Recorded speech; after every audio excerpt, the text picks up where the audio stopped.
Guys, Iran does not need to attack America directly for America to feel it or for the world to feel it for that matter.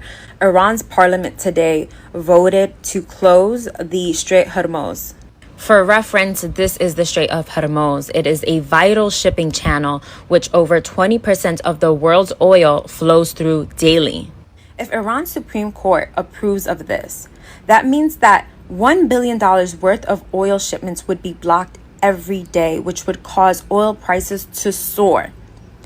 This would cause economic catastrophe. The cost for food and medicine would rise. People who are just making it would fall into extreme levels of poverty. People are getting on TikTok talking about, oh, the US has the best defense system and beating the drums of war. You guys don't understand. You're playing checkers, they're playing chess. Iran has positioned themselves in a very strategic position, and they are using this position to bring global order, to make Israel and the US back down. The amount of boys getting on TikTok going like, I'm ready for war. Like, I just know that you had to sit next to your teacher during class because you stuttered when you read. Shut up. Please shut up. This is the thing about people like this, is that the only time they lock in is when something happens. History does not start when you decide to pay attention. Shalom. I would like to give all praises to Yahweh, Bahashem Yahushai, Bahashem Rakakadash, double honors to the apostles and elders of Great Millstone, and peace to the hopeful that scattered abroad down the four corners of the earth. So y'all seen the clip in the beginning of this video, and it really highlights how we're living in the greatest times right now. And so we all know the move that Mr. President made. And so now the U.S. is directly involved in the war that's going on in that side of the world. So this is just the beginning. So we're going to see what's about to come next. All right? So I wouldn't be surprised if attacks take place in spurts on U.S. ground, right? And so it'll be blamed on Iran. Basically another 9/11. And so let's just jump right into these articles. No casualties reported after Iran missile attack on U.S. base in Qatar. Right, because Iran did an attack today in response to what happened to them on Saturday. So this is just the beginning. This is just the beginning. Here's another one. Iran attacks U.S. military base in Qatar with missiles. So that's it. Y'all get the point. So I just have a few scriptures I would like to read. Let's go back to 2nd Ezra 16. 2nd Ezra 16 and 18. The beginning of sorrows and great mournings, the beginning of famine and great death, the beginning of wars, and the powers shall stand in fear, the beginning of evils. What shall I do when these evils shall come? Behold, famine and plague, tribulation and anguish are sent as scourges for amendment. But for all these things they shall not turn from their wickedness, nor be always mindful of the scourges. So what's going to ensue from this war going on that side of the world is the price of oil going up, which is going to result in the price of food going up, gas. So if you think people are living check to check, or if you think money is tight now, I got news for you. It's about to get a whole lot worse.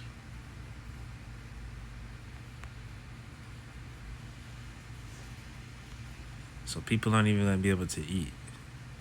people are gonna be able to afford a roof over their heads if the price of oil and gas goes up. I mean, the average American is already barely making it now.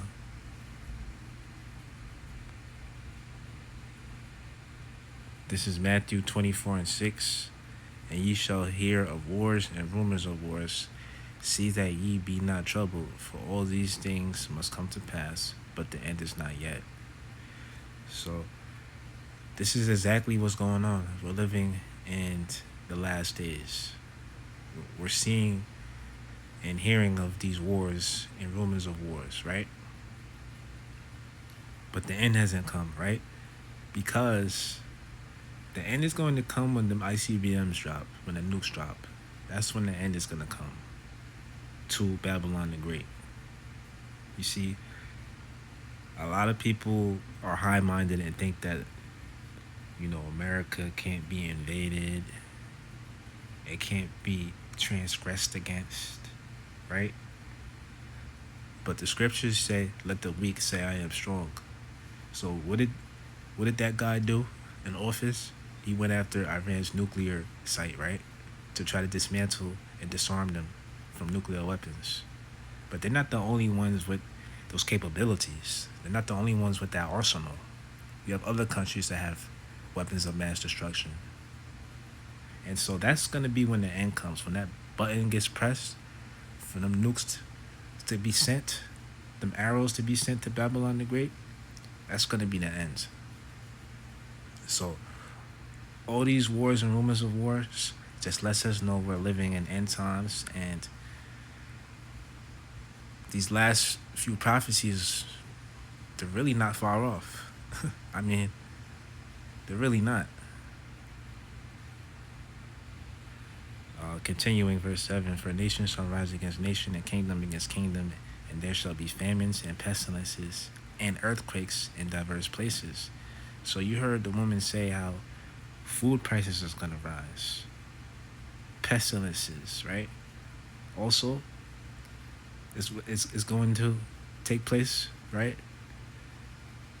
So, I mean, this is all just a recipe for disaster.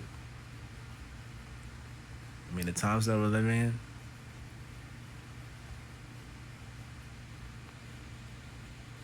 verse 8, all these are the beginning of sorrows.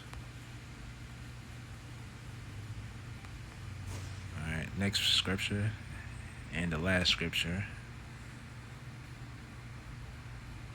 Luke 12:49. I am come to send fire on the earth, and what will I, if it already be kindled? So everything is already heated right now.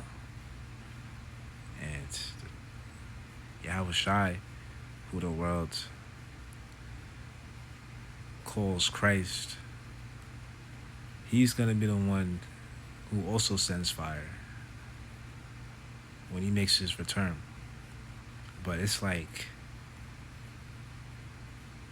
he's really not going to have to do too much, because the earth is already going to be on fire. Because he's going to step in to WW3. He's going to step in. In fact, according to prophecy, it says that when the nations go to war with each other, and with mainly the U.S. being involved, that's when they're going to put aside their differences and fight against Yahweh Shai. So, you see how the return of the Messiah lines up with WW3? So we're talking missiles, nukes that these nations possess. On top of that, we're talking about the return of Yahweh Shai. So that's a lot of destruction and fire that's going to be taking place that day. And you can even say now we're going through like the fire, the hellfire. Because look at the way, or look how people are struggling to live and maintain. And, with the move that guy just made, it's just going to cause even more turmoil. So, we got to see what happens next. I already said what I think. Personally, I wouldn't be surprised if there's attacks on this soil.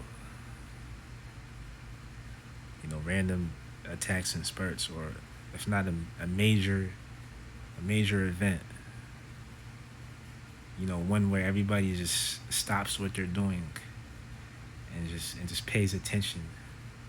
You know what I'm saying? You ever seen the movie Leave the World Behind? Something like that. So let's just keep our eyes open and see what's next. So with that, shalom.